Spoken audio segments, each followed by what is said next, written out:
Lord. అతి శ్రేష్టమైన యేసుక్రీస్తు నామములో మీ అందరికీ ఉదయకాలపు శుభాలు తెలియజేయుచున్నాను.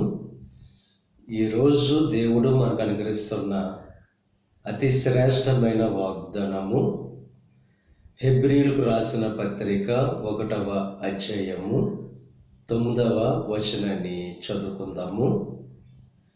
నీ దేవుడు నీ తోడి వారి కంటే నిన్ను హెచ్చించున్నట్లుగా ఆనంద తైలముతో అభిషేకించాను.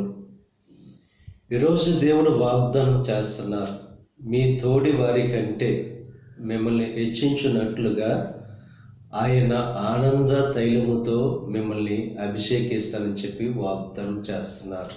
మన తోడి వారి కంటే మనం హెచ్చింపబడాలంటే నీతిని ప్రేమించే వారంగా ఉండాలి, దుర్నీతిని ద్వేషించే వారంగా మనం ఉండాలి.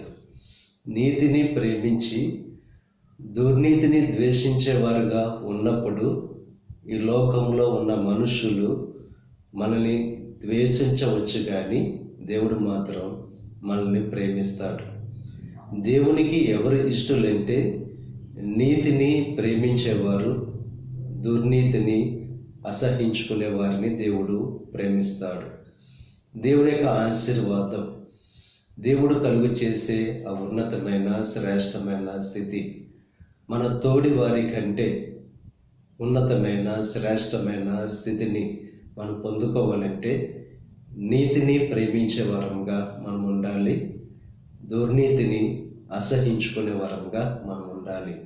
ఈరోజు ఒకసారి మన జీవితాన్ని పరిశీలన చేసుకుని నీతిని ప్రేమించే వారంగా మనం ఉన్నామా, దుర్నీతిని అసహించుకునే వారంగా మనం ఉంటున్నామో లేదో ఒకసారి పరిశీలన చేసుకుని దేవుని యొక్క ఆశీర్వాదం, దేవుడు కలుగు చేసే ఉన్నతమైన శ్రేష్టమైన స్థితిని మనం పొందుకోవాలంటే నీతిని ప్రేమించే వారంగా మనం ఉండాలి, దుర్నీతిని అసహించుకునే వారంగా మనం ఉండాలి.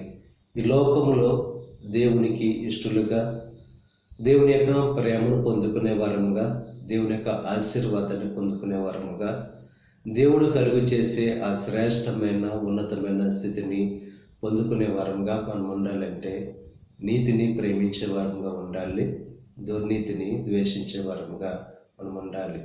ఆ రీతిగా ఉంటూ దేవుడు అనుగ్రహించే ఆ శ్రేష్టమైన ఉన్నతమైన స్థితిని పొందుకోవాల్సిందిగా ప్రభు పేరట మిమ్మల్ని కోరుచున్నాను. దేవుడు మిమ్మల్ని దీవించి ఆశీర్వదించి మీ తోడి